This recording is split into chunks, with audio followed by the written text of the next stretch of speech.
अस्सलामुअलैकुम। मेरा नाम मोहम्मद तनवीर है। मैं टीवी का मरीज़ हाँ। 12 साल तो मैं लाहौर गुलाब देवी ਦੇ ਵਿੱਚ 6 ਤੋਂ 7 दफ़ा शिफ्ट हो चुकिया हाँ, पर मैनू आराम नहीं आया। बराए मेहरबानी मैं आ किसी तुहाडे वर्गे भरा मशीन लै के दित्ती साह वाली। हाँ जी, इस वास्ते कि भरा किसी ने मदद की है। सौदा थोड़ा 5,000 का पा के दिता है।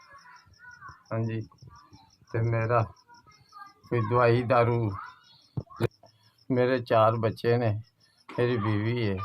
वो राशन जोड़ा कोई भरा मदद कर दे तो फिर चलता है, पर किसी तुहाडे वर्गे भरा ने सौदा पा के दिता है।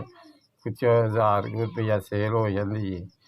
इस वास्ते उवें उन्होंने पैसों से फिर सौदा दोबारा लै आना वा। ते सर्कल जोड़ा बड़ा औखा चलता है, बच्चे खाने लई मंगते ने। तो इस वास्ते सौदा कोई दुकान च कोई होवे सौदा तो मैं कोई बच्चों जोगा सेल करके कोई खाने वास्ते कोई राशन इकट्ठा कर ला। सौदा तो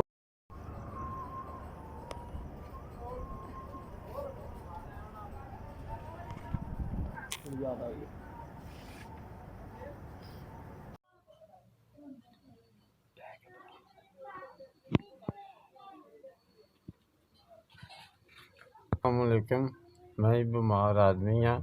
तुहाडी तरफों मैनू 2,000 रुपया मिले, 8,000 का सौदा मिले जी। हाँ जी, इस वास्ते मैं तुहानू क्या ही समान आपे लिया दिओ। मेरे को चलिया नहीं टुरिया नहीं जाता। हाँ जी, टीवी का मरीज़ है, साह का मसला है, दवाई मेरी मैं दवाई लैनी है।